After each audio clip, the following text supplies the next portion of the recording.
थलपती विजय यांनी थेट उपमुख्यमंत्र्यालाच अटक केली आणि हा विषय आता संपूर्ण भारतामध्ये गाजतोय। मुख्यमंत्र्यानंतर जर सर्वात महत्त्वाचं कोणतं पद मानलं जातं तर ते म्हणजे उपमुख्यमंत्री। आणि त्याच उपमुख्यमंत्र्याला तमिळनाडूचे मुख्यमंत्री विजय जोसेफ यांनी अटक केली। पण आपल्यातील बऱ्याचशा लोकांना असंही वाटेल, मुख्यमंत्री त्यांच्याच मंत्रिमंडळामधील उपमुख्यमंत्र्याला अटक कसं काय करू शकतात? ज्या उपमुख्यमंत्र्याला अटक झाली ते उपमुख्यमंत्री म्हणजे उदय स्टॅलिन। विजय जोसेफ यांचं सरकार येण्या अगोदर डीएमके पक्षाचं सरकार होतं, त्यावेळेस तमिळनाडूचे उपमुख्यमंत्री उदय स्टॅलिन होते। पण एवढ्या मोठ्या पदावरती राहिलेल्या व्यक्तीला मुख्यमंत्री विजय यांनी अटक का केली?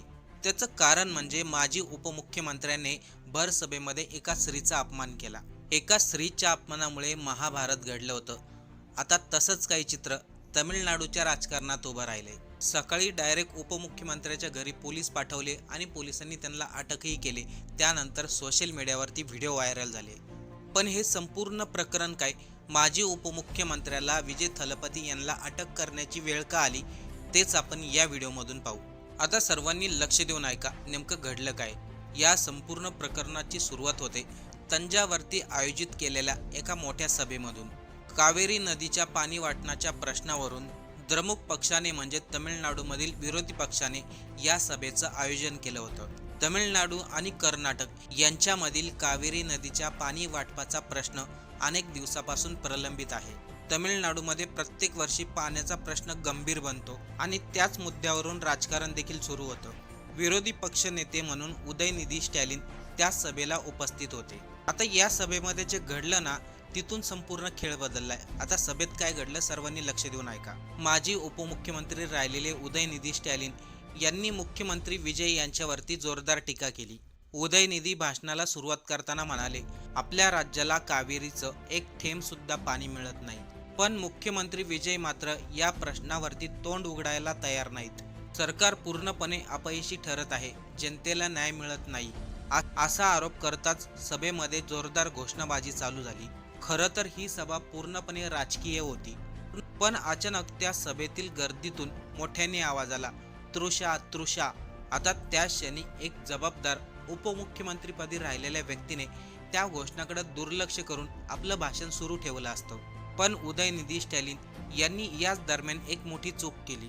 तृषा नावाच्या घोषणा होताच ते काही सेकंद थांबले। त्यानंतर त्यांनी डबल मिनिंग शब्द वापरला। ते म्हणाले, मुख्यमंत्री विजय यांना शेतकऱ्यांची काहीही चिंता नाही।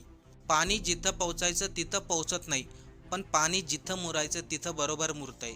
आता माजी मुख्यमंत्री असलेल्या व्यक्तीने असं डबल मिनिंग शब्द वापरणं म्हणजे आपल्याला या शब्दाचा अर्थ समजलाच असेल। त्यानंतर काही वेळातच उदयनिधी यांच्या भाषणाचा हा भाग सोशल मीडियावरती व्हायरल झाला। कदाचित आपल्यातील बऱ्याचशा लोकांना माहिती नसेल, उदय स्टॅलिन यांनी ज्या तृषा नावावरती डबल मिनिंग शब्द वापरले त्या तृषा म्हणजे तमिळनाडूमधील अभिनेत्री।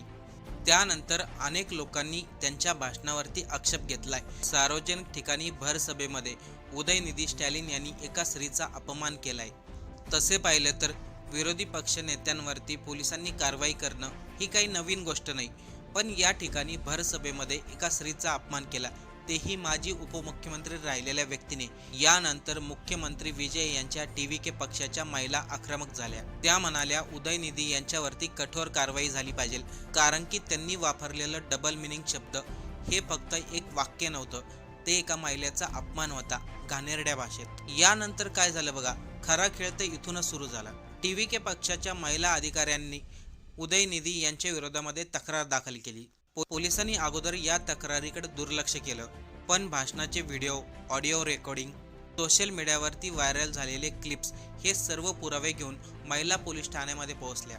त्यानंतर पोलिसांनी डीव्हीके पक्षाच्या महिलांची तक्रार नोंद करून घेतली।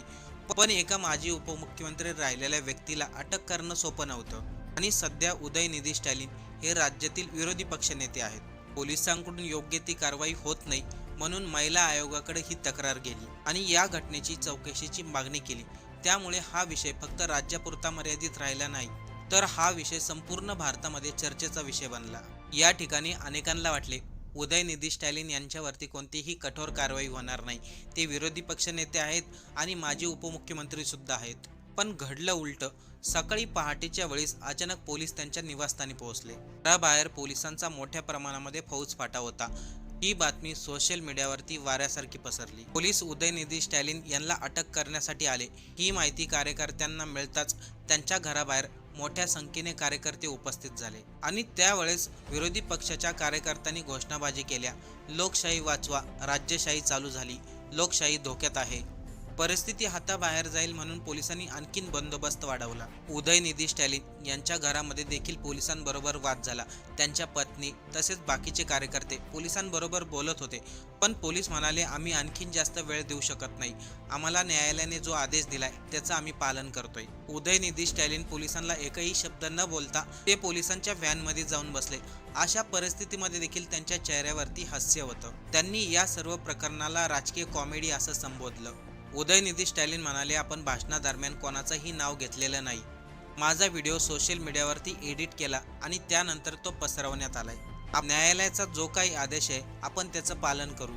मात्र उदयनिधी स्टॅलिन यांना अटक झाल्यानंतर वाद आणखीन जास्त चिघळला. एका बाजूला द्रमुक म्हणजे DMK पक्षाचे कार्यकर्ते म्हणतात आमच्यावरती खोटे आरोप करून आम्हाला अटक केलं जाते. दुसरीकडे विजय थलपती यांच्या पक्षाने कायद्याच्या खाली राहून आपण काम केलं असं लोक म्हणतायत. पण यामध्ये सर्वात मोठा प्रश्न म्हणजे उदयनिधी स्टॅलिन यांनी आपल्या भाषणादरम्यान अभिनेत्री तृषा यांचं नाव वापरलं का? कारण की घोषणा झाल्यानंतर त्यांनी डबल मिनिंग शब्द वापरला. म्हणजे लोक म्हणतात साहजिकच आहे, ते तृषाचं नावासाठीच ते डबल मिनिंग शब्द वापरला. आता या अभिनेत्री तृषा कोण हे आपल्याला कदाचित माहिती असेल. गेल्या अनेक दशकापासून अभिनेता असलेले विजय थलपती यांच्याबरोबर त्यांची चांगली मैत्री आहे.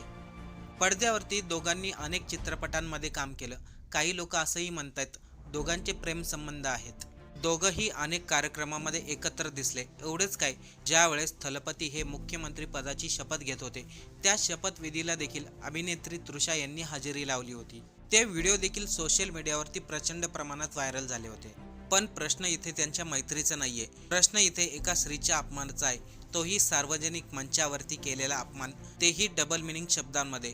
या प्रकरणी DVK पक्षाचं म्हणणं आहे राज्यामधील कोणतीही स्त्री असो, स्त्रीचा अपमान आम्ही खपून घेणार नाही. स्त्रीचा अपमान म्हणजे आपल्या राज्याचा अपमान केल्यासारखा आहे. उदयनिधी स्टॅलिन हे फक्त विरोधी पक्ष नेतेच नाही तर तमिळनाडूच्या राजकारणामध्ये एक प्रभावशाली व्यक्ती देखील आहे. राजकारणामध्ये प्रभावशाली असलेल्या व्यक्तीने अशा प्रकारचा डबल मिनिंग शब्द वापरणं कितपत योग्य आहे? विजय थलपती जेव्हापासून मुख्यमंत्री झाले तेव्हापासून त्यांच्या धडाकेबाज निर्णयामुळे ते नेहमी चर्चेत राहिलेत. पण आता थेट राज्याच्या राजकारणामध्ये एका स्त्रीचा उल्लेख करण्यात आला. हा वाद इतर राज्यांसाठी छोटा जरी वाटत असला तरी देखील तमिळनाडूच्या राजकारणामध्ये हा वाद खूप मोठा आहे आणि हे सर्व प्रकरण आता न्यायालयामध्ये गेलंय.